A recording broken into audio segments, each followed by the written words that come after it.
Pemirsa, masyarakat diminta untuk tidak menjual tanah adat mereka kecuali dikontrakan selama waktu tertentu saja, seperti yang termuat dalam Peraturan Daerah Kabupaten Sorong. Ujar Luther Salamala, staf ahli Bupati Bidang Kemasyarakatan ketika menyerahkan SK pengakuan masyarakat hukum adat kepada 7 marga.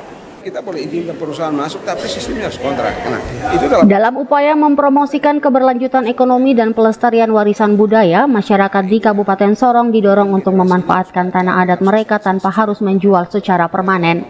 Luther Salamala, staf ahli Bupati Bidang Kemasyarakatan, menyampaikan pesan tersebut saat menyerahkan surat keputusan pengakuan masyarakat hukum adat kepada 7 marga. Menurut Luther, penting bagi masyarakat untuk tidak mudah menjual tanah adat mereka, kecuali jika dalam bentuk kontrakan dengan batas waktu tertentu.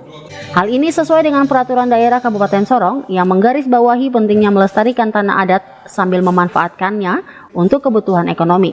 Pendekatan ini menekankan konsep keberlanjutan di mana tanah adat dapat menjadi sumber daya ekonomi bagi masyarakat tanpa kehilangan kepemilikan secara permanen. Proses yang dilakukan oleh Ekonusa ini supaya masing-masing tahu batas tanahnya, masing-masing tahu dia punya hak. Oh, kalau ini saya punya hak, saya sampai di sini saya tidak boleh melanggar orang lain punya hak. Sekarang persoalan investasi yang masuk. Nah, kalau kita mau bilang memang di dalam peraturan daerah yang diterbitkan oleh pemerintah Kabupaten Sorong, Peraturan Daerah Nomor 10 Tahun 2017 kaitan dengan perlindungan hak-hak masyarakat adat terhadap tanah. Itu salah satu klausul di situ bahwa masyarakat tidak boleh, ini sistemnya harus kontrak. Nah, ini yang dengan cara ini kita mau memberikan sosialisasi kepada masyarakat tahu tanahnya dia tidak boleh lepas. Kalau boleh sistem kontrak, kok boleh datang buka segala sesuatu di sini tapi kontrak mungkin 10 tahun, 20 tahun, 30 tahun sudah itu tanah tetap milik. Nah, saya kasih contoh tanah seperti di Kota Sorong, di zaman Belanda, itu tanah kontrak, tanah Erpak, itu tanah kontrak juga. Setelah Belanda pergi dia kasih tanah itu cuma kembali kepada masyarakat adat. Karena dalam saya sudah dalam dokumen aslinya tidak dijual kepada siapapun.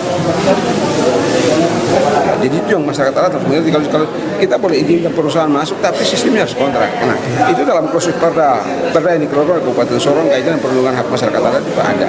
Nah, ini yang mungkin generasi ini harus baca dan harus sosialisasi. Sudah beberapa waktu lalu dari LMA Malamoy sudah melakukan sosialisasi untuk bagaimana mengerti tentang perda itu. Dengan demikian diharapkan masyarakat dapat menjaga identitas budaya mereka sambil meraih manfaat ekonomi dari tanah adat yang mereka miliki. Semi Finjalang, CWM Channel.